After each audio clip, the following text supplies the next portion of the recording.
तो कहानी की शुरुआत में हम स्प्लिट ब्लेड सेक्ट के लीडर को देखते हैं, जो अपने स्वॉर्ड में कुछ देख रहे होते हैं, जिससे उन्हें पता चलता है कि दुनिया में शांति 3 या 4 साल और रहेगी, क्योंकि एज ऑफ मापा वापस आने वाला था। जो सुनकर एल्डर उबू बहुत हैरान होती है, पर उन्हें इस बात पर विश्वास नहीं हो रहा था कि एज ऑफ मापा वापस आएगा। जिसके कुछ देर बाद आसमान से कोई चीज धरती पर गिरती है। साथ ही उबू को ऐसा महसूस होता है कि किसी ने उसके फेस को पकड़ लिया है, जिसके साथ ही उबू को एक भविष्यवाणी सुनाई देती है कि एक ऐसे बच्चे का जन्म होगा जो इस दुनिया से एज ऑफ मापा को मिटा देगा। जिसके साथ ही कहानी एक बच्चे पर शिफ्ट हो जाती है, जिसका अभी अभी जन्म हुआ था, और इस समय ग्रहों का नक्षत्र काफी बढ़िया था, जिस वजह से ऐसा लग रहा था कि ये बच्चा ही वही भविष्यवाणी वाला लड़का है जो इस दुनिया को एज ऑफ मापा से मुक्त कराएगा। और सभी लोग उस बच्चे का नाम उरू रखते हैं, जिसके 12 साल बाद उरू स्प्लिट ब्लेड सेक्ट जा रहा होता है, क्योंकि वो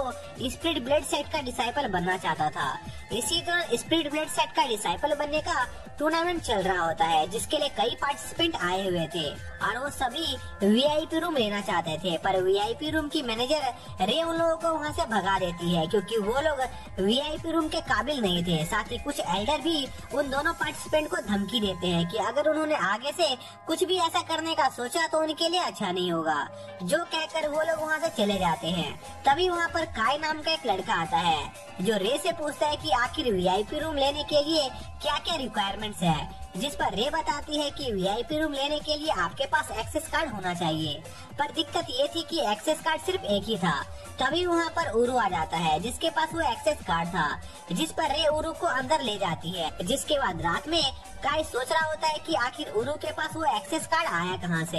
इसलिए काय उरू से उस एक्सेस कार्ड के बारे में जानने के लिए उसके पास जाता है, जिस पर उरू काय से कहता है कि वो एक शर्त पर ही काय को उस एक्सेस कार्ड के बारे में बताएगा कि उसे वो कार्ड कैसे मिला। जिस पर काय उरू से उस शर्त के बारे में पूछता है, जिस पर उरू काय से कहता है कि काय को एक दिन के लिए उरू का असिस्टेंट बनकर रहना होगा, जिस पर काय मान जाता है। फिर उरू काय को उस एक्सेस कार्ड के बारे में बताता है कि जब वो इस टाउन में आया था तब उसे एक ओल्ड मैन मिला था, जो लोगों से बात करने की कोशिश कर रहा था, पर कोई भी उस ओल्ड मैन पर ध्यान नहीं दे रहा था। जिस पर उरू ने उस आदमी की मदद की और उसे पानी पिलाया, जो सुनकर काय बताता है कि उसे भी टाउन में एक ऐसा ही ओल्ड मैन मिला था जिसकी उसने भी मदद की थी। पर उरू बताता है कि उसने उस ओल्ड मैन को सिर्फ पानी ही नहीं पिलाया, बल्कि वो ओल्ड मैन एक लेडी को पसंद करता था, जिससे वो अपना लव कन्फेस नहीं कर पा रहा था। इसलिए उरू ने उस ओल्ड मैन की उसके लव को कन्फेस करने में मदद की, जिससे उस ओल्ड मैन को उसका प्यार मिल गया। जिससे खुश होकर उस ओल्ड मैन ने उरू को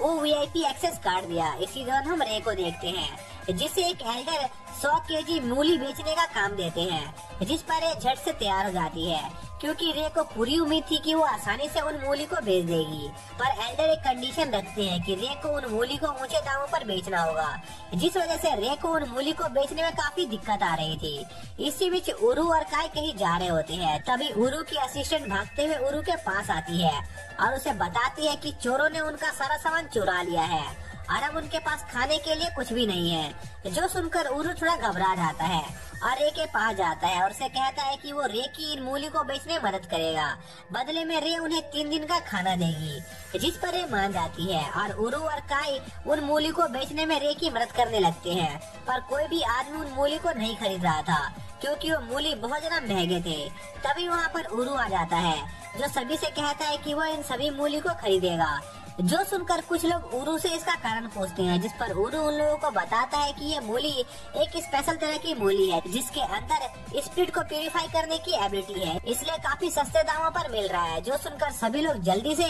उन मूली को खरीद लेते हैं। जिसके बाद रे उरू और उसके साथियों के लिए बहुत अच्छा खाना तैयार करती है, साथ ही उन्हें 3 दिन के खाने का सामान भी देती है, जो देखकर उरू और उसके साथी बहुत खुश होते हैं। पर जाते वक्त रे उन्हें एक गोल्डन टैबलेट भी देती है रिवॉर्ड के तौर पर, जो उनके आगे काफी काम आने वाला था। जिसके 3 दिन बाद स्प्लिट ब्लेड सेक्ट का डिसाइपल बनने का टेस्ट शुरू हो जाता है, जहाँ पर पार्टिसिपेंट को उनके पहले टेस्ट में एक ब्रिज को क्रॉस करना था। जो सुनकर कुछ पार्टिसिपेंट जल्दी से उस ब्रिज को क्रॉस करने लगते हैं, लेकिन तभी कुछ पार्टिसिपेंट को एक तेज बिजली का झटका लगता है, क्योंकि सिर्फ 12 साल से कम एज के पार्टिसिपेंट ही उस ब्रिज को क्रॉस कर सकते थे। जो सुनकर वो सभी पार्टिसिपेंट अपने घर वापस लौट जाते हैं, जिनकी एज 12 साल से ऊपर की थी। पर दूसरी तरफ उरू और आंसू उस ब्रिज को क्रॉस करने लगते हैं, जिस पर काय भी उन्हें ज्वाइन करता है। इसी बीच हम बाव को देखते हैं जो अकेला रह गया था क्योंकि उसके साथी पहले ही बाहर हो चुके थे। तभी बाव को एक पाउच मिलता है जो आंसू ने नीचे गिरा दिया था, इसलिए वो उसे उठा लेता है। इसी बीच सभी लोग देखते हैं कि उस ब्रिज का कोहरा काफी ज्यादा घना हो गया था,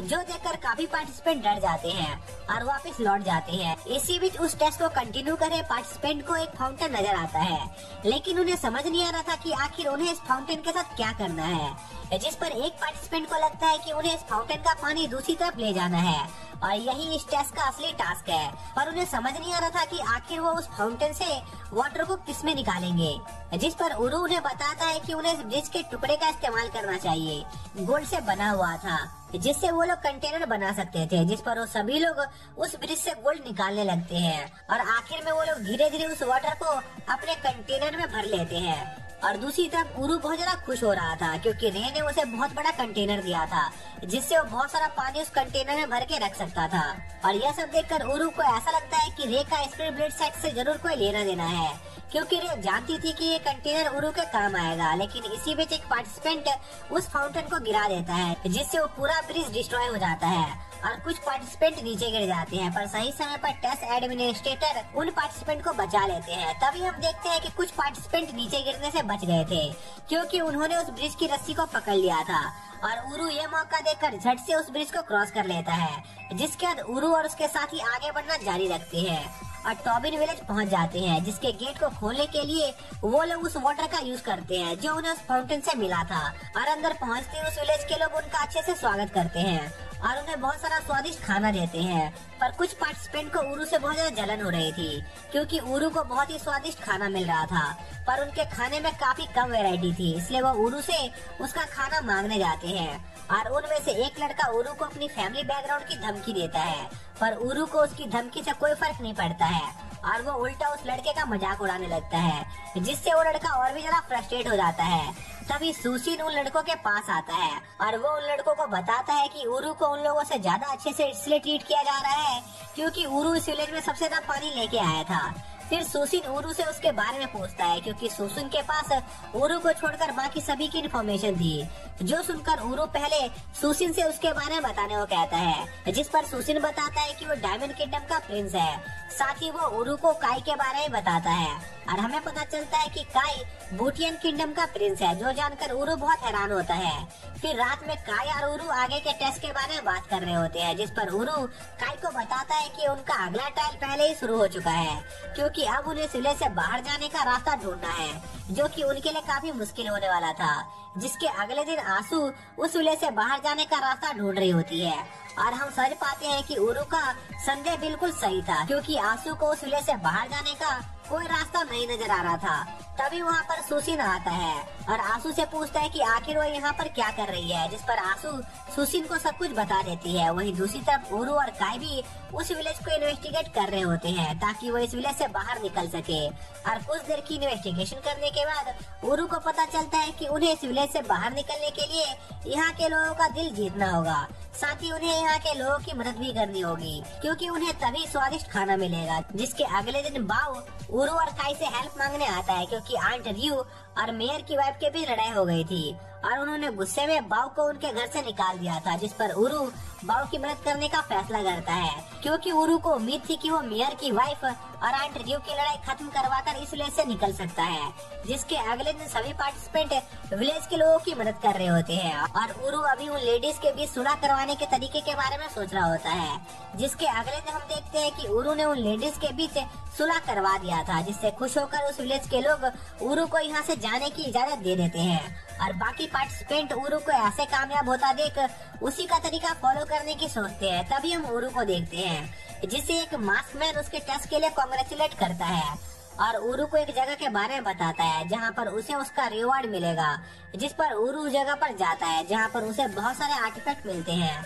इसी बीच हम देखते हैं कि वो मास्क मैन कोई और नहीं बल्कि रे थी और वो एल्डर उबू के साथ काम कर रही थी। फिर हम काई को देखते हैं जो एक मॉन्स्टर से लड़ने की कोशिश कर रहा होता है, पर वो मॉन्स्टर बहुत ज्यादा ताकतवर था, जिस वजह से काई को उस मॉन्स्टर को हराने में काफी मुश्किल आ रही थी। तभी वहाँ पर उरू आ जाता है, जो अपने साथ बहुत सारे आर्टिफैक्ट लेकर आया था, जो देखकर सभी एल्डर बहुत ज्यादा हैरान होते हैं क्योंकि वो आर्टिफैक्ट बहुत ज्यादा रेयर थे। इसी बीच उरू अपने मिस्टिक स्वॉर्ड का इस्तेमाल करके एक झटके में उस मॉन्स्टर को हरा देता है और उस मॉन्स्टर के हारते ही वहाँ का पूरा माहौल बदल जाता है। तभी हम देखते हैं कि उस मॉन्स्टर से लड़ाई के दौरान उरू की स्वॉर्ड टूट गई थी, जो देखकर एल्डर उबू वहाँ पर आ जाती है और उरू को डांटने लगती है क्योंकि उरू ने बहुत कीमती तलवार को तोड़ दिया था। क्योंकि एल्डर उबू ने टेस्ट के लिए जो बैरियर को सेट किया था, वो सभी बैरियर उस स्वॉर्ड की टूटने की वजह से टूट गए थे, जिसका मतलब ये था कि वो सारे पार्टिसिपेंट पास हो गए थे जो यहाँ तक पहुँचे थे। इसलिए एल्डर उबू उरू की बॉडी को चेक करने लगती है कि उरू ने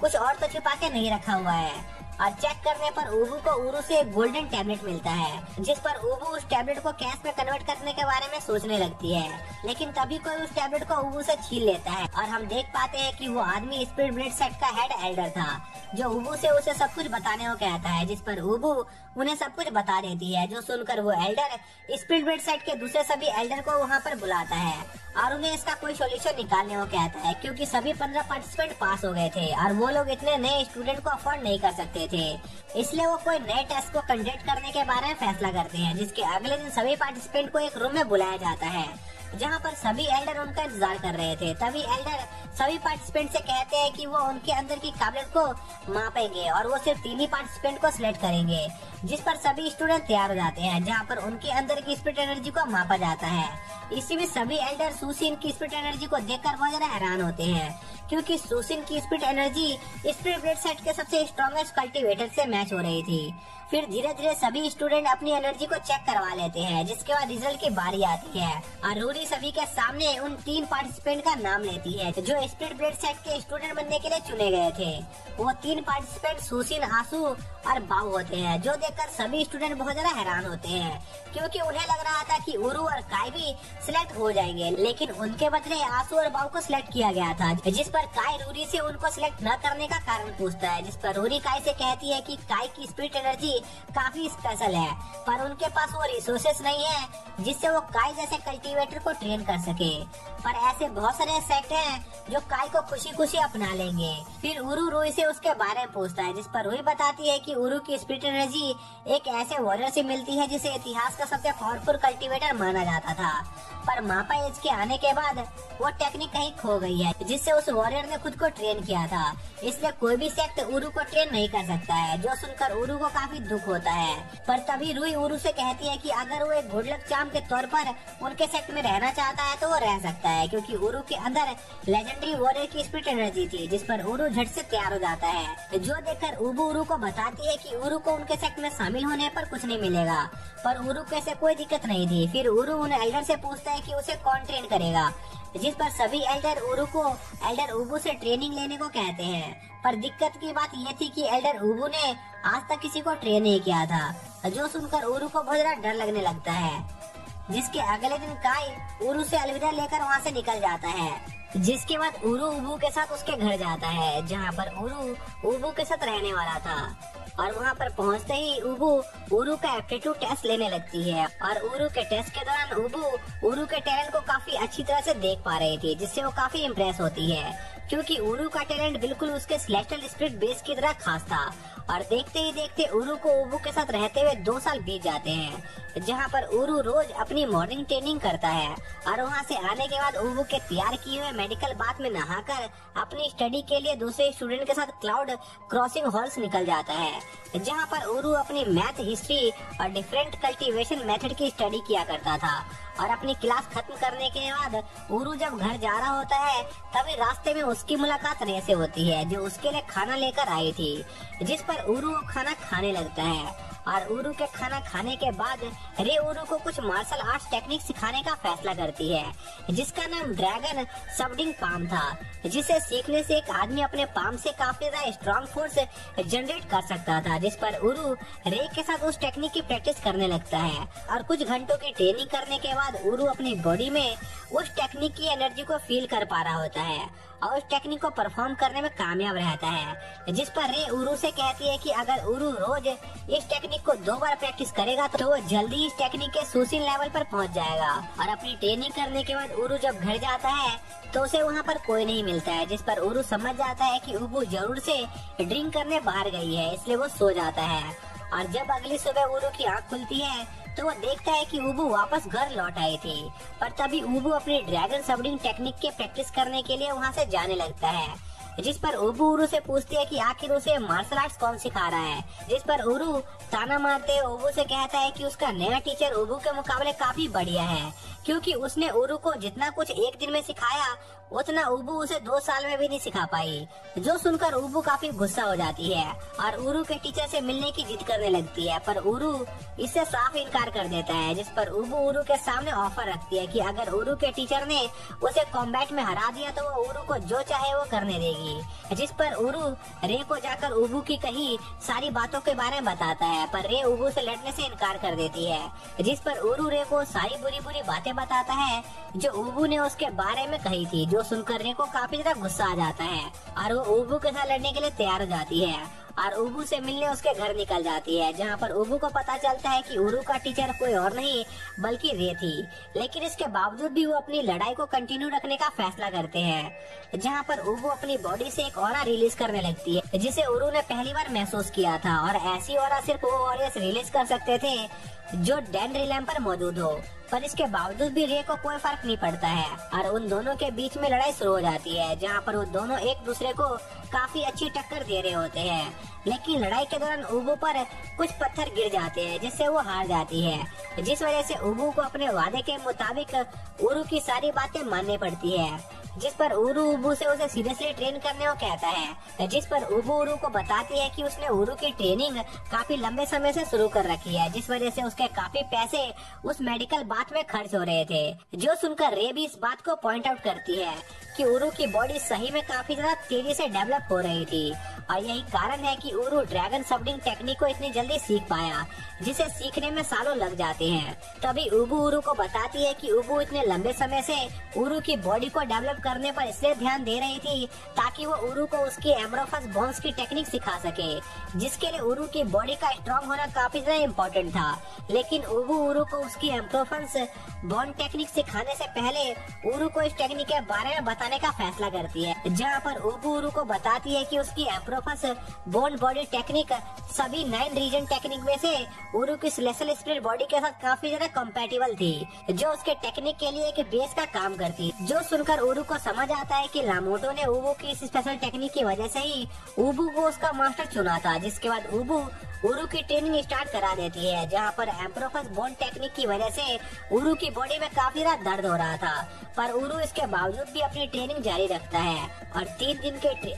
दिन के अंदर उरू एम्ब्रोफस बोन टेक्निक के फर्स्ट स्टेज को अचीव कर लेता है और अपनी ट्रेनिंग के साथ साथ उरू अपनी पढ़ाई भी जारी रखता है, जहाँ पर हर सुबह उरू क्लाउड क्रॉसिंग हॉल में अपनी स्टडी करता है और रात के समय उबू के साथ अपनी ट्रेनिंग करता है। और ऐसे ही पूरा 1 महीना बीत जाता है, जहाँ पर उरू एम्ब्रोफस बोन बॉडी के 3rd लेवल पर पहुँच गया था। पर उरू गौर करता है कि उसकी प्रोग्रेस स्पीड पहले के मुकाबले काफी ज्यादा स्लो हो गई थी, जिस पर रे उरू को चिंता करने से मना करती है, क्योंकि ये होना काफी ज्यादा कॉमन था। पर उरू रे को बताता है कि उसकी ये मेन प्रॉब्लम नहीं है, बल्कि जब से उसने एम्ब्रोफस बोन बॉडी सीखना स्टार्ट किया है वो रे की सिखाई टेक्निक को ढंग से परफॉर्म नहीं कर पा रहा है। जिस पर रे उरू को बताती है कि ऐसा इसलिए है क्योंकि रे की बॉडी अपने आप को एम्ब्रोफस बोन बॉडी के साथ अडेप्ट कर रही थी, जो कि ड्रैगन सबडिंग टेक्निक के मुकाबले काफी ज्यादा पावरफुल टेक्निक थी, जिस वजह से उरू रे की टेक्निक का यूज नहीं कर पा रहा था। जिस पर उरू रे से एक ऐसे पावरफुल टेक्निक सिखाने की रिक्वेस्ट करता है जिस पर उसकी एम्ब्रोफस बोन बॉडी की वजह से कोई इफेक्ट न पड़े, जिस पर रे उरू को एक ऐसी टेक्निक सिखाने के लिए तैयार हो जाती है, क्योंकि रे को उरू को ट्रेन करने में काफी मजा आता था। जहाँ पर रे उरू को जो टेक्निक सिखाने वाली होती है उसका नाम इंटेंगलिंग मूवमेंट होता है, जो टेक्निक उरू को काफी तेज मूव करने और माउंटेन पर चढ़ने में काफी ज्यादा मदद करने वाली थी। जिस पर उरू रे के साथ इंटेंगलिंग मूवमेंट की प्रैक्टिस करने लगता है और एक ही दिन के अंदर रे से काफी कुछ सीख लेता है, जिस पर रे उरू को इस टेक्निक की प्रैक्टिस करना जारी रखने को कहती है और उसके लिए एक पार्टनर ढूंढ कर लाने का फैसला करती है, जो कि असल में एक बेयर होता है। जिसके साथ ये पार्ट यहीं पर खत्म हो जाता है।